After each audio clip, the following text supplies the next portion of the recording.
Okay guys, just wanted to do a quick video about a few knives that I got today. I'm going to go ahead and just talk about them both, even though they're completely different. As you can see, one is a Boker, one's a Spyderco. This is not actually the box that it came in, nor the box that originally came in. I just transplanted it here because the original box is torn to shit. So, but I wanted to talk about them both, even though they're unrelated, because there's not a lot to say about this particular knife. It's been talked about over and over again. It's a classic, but I just kind of wanted to show it off here. This is a police model, fully serrated. It is a, if I can get it here, it's a G2 steel. So this was produced, I believe, between 1992 and 1994. Excellent condition, brand new. This is the first police I've ever had. I've really wanted one for a long time, especially one with a classic stainless steel handle and fully serrated.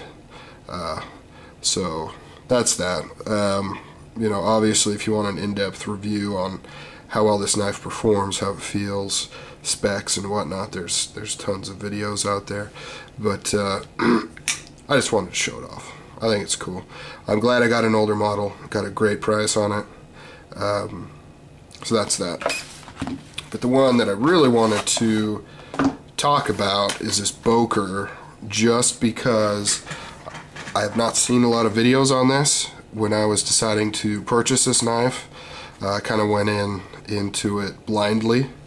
But I went ahead and went for it, and here it is. So it came with a nice little microfiber wipey doodle here, whatever. As you can see, very nice presentation here. If you can't tell, something's a little different about this blade, right? I mean, look at this edge. Look at that edge. Look how, wow. I mean, look how it catches the light. The reason for that is this is not steel. This is ceramic.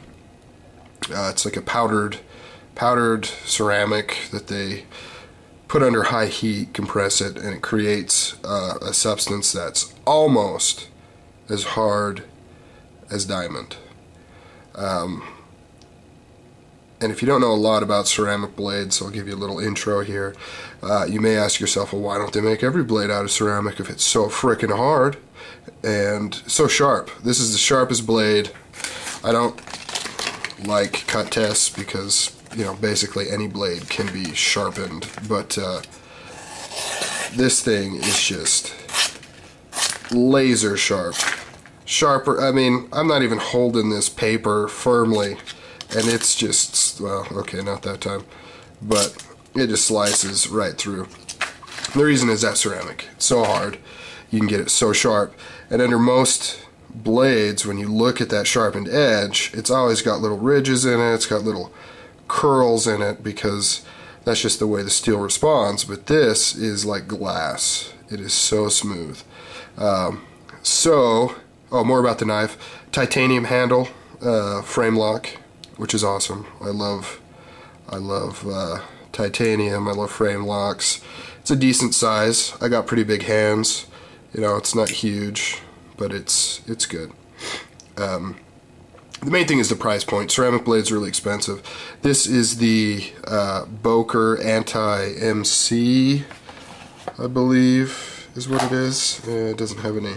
I guess I should have put that out, but I believe it's the Boker Anti-MC. It's the cheapest, most affordable ceramic that they make, or that I've seen anywhere. It's around 60 bucks or so, I think. So definitely, if you want to get into ceramics, I'd start with this, see how it goes. But real quick, downside to ceramics is because it's so hard, it's obviously very brittle. This is not a tough blade. This is not a blade you would pry with. This is not a blade you would particularly stab with. This is a slicer, and only a slicer. You'd use this to cut through pretty much anything, but it is not going to take a lot of impact. It will shatter. The second downside is because it's so hard, you can't really sharpen it yourself. It'll hold its edge way longer than any steel you've ever seen, but if it does lose its edge, you really need to have it professionally sharpened, just because any conventional sharpener is not going to be hard enough to really sharpen this thing. So in conclusion, I would check it out. I mean, you can see all of the standard features here. It surprisingly does not have a torque screw for the main pivot here. However, absolutely no blade play, front and back.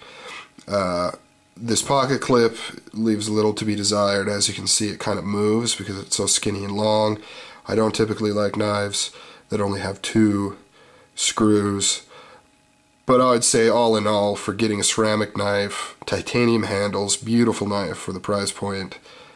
I mean, just to buy this thing so you can slice through stuff like butter. I mean, you know, it's worth the money just to be able to do that a few times.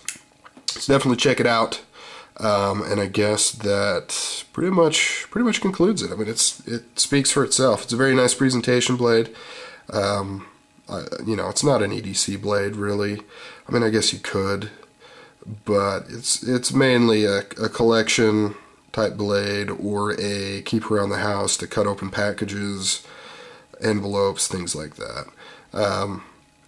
But post any comments if you have more questions, or if you know any more about ceramic blades. Personally, I'd like to know exactly how tough we are talking here. You know, they say it's brittle, but how brittle? Does anybody have any stories of these blades breaking or anything like that? Please let me know. I'd really be interested in knowing exactly what we're talking about when we say that this is a brittle blade. So I'll be posting a lot more videos here. I've got a whole bunch of knives that I've been collecting. I've got Spydercos and I've got cold steels that came in. So I'll be posting some videos. So watch and leave comments, all that fun stuff. Later.